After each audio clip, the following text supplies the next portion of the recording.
Hi, this is Scott Garibay, and today we're going to talk about Dungeons and Dragons, and we're going to talk about Top Gun Maverick's opening week release. Okay, actually, we're going to talk about Top Gun Maverick's box office and what it means specifically for Dungeons and Dragons. There's two things it means for Dungeons and Dragons. So first of all, what happened? How did Top Gun Maverick do on the weekend? It did spectacularly on its opening weekend. It did absolutely spectacularly. And so what exactly did it do? It did $160 million on Memorial Day weekend. Now, what does that mean? It broke the record. The movie that had come closest was Pirates of the Caribbean World's End, and that did $153 million. Excuse me. And basically, Top Gun Maverick beat it. And that's a big freaking deal. Why is that a big deal? Well, and why is it important to Dungeons and Dragons? Well, it means a whole lot of things. First of all, the March 2020 problem don't matter anymore. We're done with it. Like, America does not care, right? Like, they're like, where's the popcorn? Let's go to the movies. I do not care, right? Like, and it's been 2 years. People just do not care in America. Legit do not care, right? And here's the numbers to prove it, right? They're like, yeah, like, pack them in, let's go, I'm ready. You know, like, do not care, do not care, do not care, right? And they're showing up, which is, now, the thing that's really nice for Dungeons & Dragons is we got a movie coming out in I think it's called Dungeons & Dragons Honor Among Thieves. And it is coming out in March 2023, right? So we have, you have like another 10 months before our movie shows up, and we need the box office to be there. We need people to not be afraid to just pack them in, right? Like get in there, right? Like and honestly, America's really like, we're so sick of this nonsense, right? And the one thing that's really helpful is our government was like, y'all don't need to worry about this. Watch this. State of the Union, every senator, every congressperson, hey, just like, hugging and, handshaking and mask gone, right? Like, they're like, yep, this is done, right? Like, it was very, very, like, they sent a strong message, and America was like, yep, we're ready. It's done. And you could see it. You could see it everywhere, man. It's like, people are just so sick of this whole March 2020 problem, and they are ready for it to be finished, right? And you can see that in the numbers here, right? And for March 2023, it looks like there's going to be a real Hollywood, a real movie theater system still alive. And people did not know, we really did not know if an industry that had lasted for a century was dead or not. This is very exciting, right? Because, get this, Top Gun Maverick, with there still being, different, groups saying, oh, March 2020 is not over, it's important, and we all blah, blah, blah, blah, blah, blah, blah, blah, blah. America's like, nah, where's the popcorn? Let's go. Get me in that seat. I'm ready.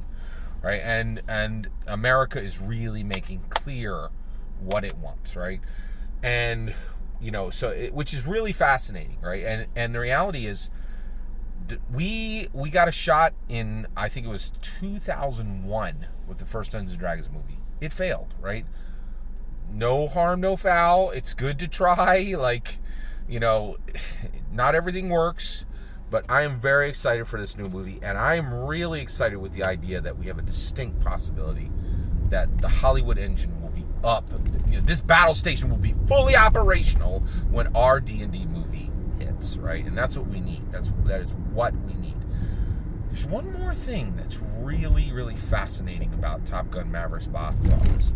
Grace Randolph did a fantastic job covering it. She's the best movie reviewer in the world. She talks a lot about the math of movies, right?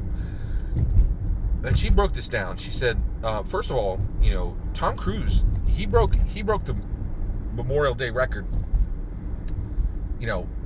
of all time, right? We're still dealing, we still have fears, still poking around from the March 2020, and Tom Cruise blasted through them and put up real numbers and broke every record. Like, it is the most highest rated box office of any Memorial Day ever, right? In March 2020 or not, right? And so, how did he do it? Well, Grace Randolph, she said a whole lot of things about it, but some of the best things she said was, this is a mobilization of middle America, right? And Dungeons & Dragons has a question, right? Dungeons & Dragons, because of Wizards of the Coast, is deeply, deeply aligned left. And they have really just completely forgotten. I think they're trying to forget, right? Like that they have right fans, but they do, right? And frankly, the one thing that can shake Hollywood or any left organization is real money, right? And that's the issue. Is with this movie was massively conservative. I think evangelical Christians loved it. I think anybody who loved the U.S. military loved it. I think anybody who loves America, I'll say that flat out. Anybody who loves America loved this movie. You know, like, because there are a lot of people in America who don't love America, right? There's a lot of people in America who don't love America, right? And you can find a lot of them on the left. Said the quiet part loud there. Yeah. But the reality is, because you think I'm wrong there? Drive through your neighborhood. See who's got an American flag up. It ain't anybody on the left. I'll tell you that right now. Right? You know, at the macro level. Right? And so the reality is, Wizards of the Coast has run very, very far from every right fan they have. Right? But the one thing that could bring them back is money. Right? And so the reality is, Top Gun Maverick is showing that there really is still money in evangelical Christian audiences, conservative audiences love that the U.S. military, audience that love America, right? There's money there, right? And it is possible that Wizards of the Coast could squeeze their eyes open and see their right fans, right? That's interesting. That is very, very interesting, right? And the reality is, actually, Dungeon Craft just did an amazing video, and he said Dungeons & Dragons 5e is built on metrics. This is the first time they've been able to actually talk to the audience in live and adjust the product live, right? And that's why it's the best edition of Dungeons & Dragons that's ever existed, right? And that's why D&D was, and OSR can't touch it, because they literally don't have the science, they don't have the money, they don't have what it takes to put on their big girl pants and actually, you know, act like a real company or do business like a real company, you know. And D&D doesn't have the permission, and the OSR don't have the chops, right? And so it's really, really fascinating, and it is interesting because there are a lot of right people on the OSR, but the OSR is not all right. There's quite a few lefts in the OSR as well.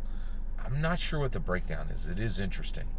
But I actually see a strong, like, one of the biggest things Wizards of the Coast is doing right now is saying old school is ours. Y'all pretend to be old school OSR, but old school literally belongs to us, right? Vecna and a million other things, right?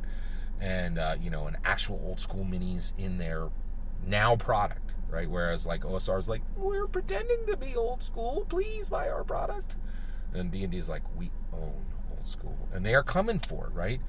And I'm curious, I think WotC might open their eyes and go, are we still making, there's no question.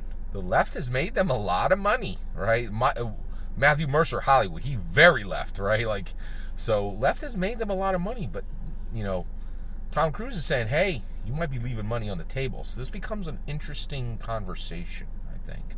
All that's my opinion. What do you think? I'd love to hear your thoughts. Let me know in the comments below. Please consider liking and subscribing, and have a wonderful millennium.